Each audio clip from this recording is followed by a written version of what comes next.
अरमान जाते जाते राह से बेशुमार वादे करके जाता है, लेकिन ऐसा लगता है जैसे किस्मत को ये वादे कबूल ही नहीं। अरमान के जाते ही राह की जिंदगी एक खतरनाक मोड़ ले लेती है, जहां सब कुछ पल भर में बदल जाता है। उधर अरमान तो चला जाता है, लेकिन राह की जिंदगी में एक ऐसा तूफान आता है जो उसकी पूरी दुनिया हिलाकर रख देता है, क्योंकि इसी दौरान नाना जान एक ऐसा राज जाहिर करते हैं जिसे सुनकर राह के कदमों तले जमीन निकल जाती है। नाना जान उसे बताते हैं कि सितारा ही उसकी सगी माँ है। ये सच जानकर राह शदीद सदमे में चली जाती है। उसे यकीन ही नहीं आता कि सितारा, जो अब तक एक अजनबी की तरह उसकी जिंदगी में मौजूद थी, दरअसल उसकी हकीकी माँ है और नाना जान की बेटी भी। लेकिन सबसे बड़ा सवाल ये है कि अगर सितारा उसकी माँ है तो फिर वो ज़ैनब की बहन बनकर इस घर में क्यों आई?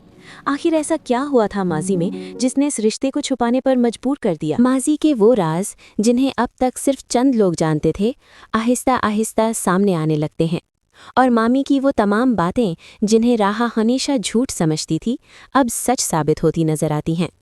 अपनी असल माँ की हकीकत जानकर जहाँ राह को खुश होना चाहिए था, वहीं उसके दिल में सितारा के लिए शदीद नफरत जन्म ले लेती है। वो खुद को धोखा दिया हुआ महसूस करती है और उसके दिल में बेशुमार सवाल और जख्म एक साथ जाग उठते हैं। इधर ज़ारियून सबके सामने बतूल का नाम लेता है, लेकिन आसिया खुश होने के बजाय अचानक परेशान हो जाती है। उसके चेहरे पर खुशी के बजाय उलझन साफ नजर आने लगती है। उसकी वजह भी बहुत बड़ी होती है, क्योंकि बतूल के लिए एक नहायत अमीर और बाअसर ख़ानदान से रिश्ता आ चुका होता है।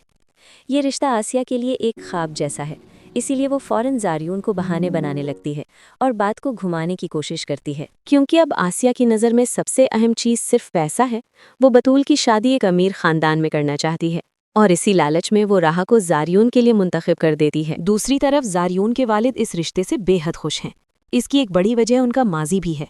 वो कभी सितारा से मोहब्बत करते थे और अब वो चाहते हैं कि राह उनकी बहू बने, ताकि वो इस पुराने रिश्ते को किसी न किसी शक्ल में जिंदा रख सकें। यहाँ एक तरफ बतूल शदीद परेशानी में मुब्तला है, तो दूसरी तरफ राह भी एक नई आजमाइश का सामना कर रही है। उसकी ज़िंदगी के फैसले उसकी मर्जी के बगैर किए जा रहे हैं, और सबसे बड़ी बात ये कि अब उसका अरमान से कोई राब्ता भी नहीं हो पा रहा। अरमान, जो उसकी उम्मीद था, अब उससे दूर जा चुका है और राह खुद को बिल्कुल अकेला महसूस करने लगी है। कहानी अब एक ऐसे मोड़ पर आ गई है जहां हर किरदार उलझन और आजमाइश में घिरा हुआ है, और मुझे लग रहा है कि आगे जाकर ये कहानी मजीद उलझेगी, लेकिन साथ ही बहुत ज़्यादा दिलचस्प और सनसनीखेज भी हो जाएगी। अब आप लोग ज़रूर बताएं, आपके ख्याल में आगे क्या होगा?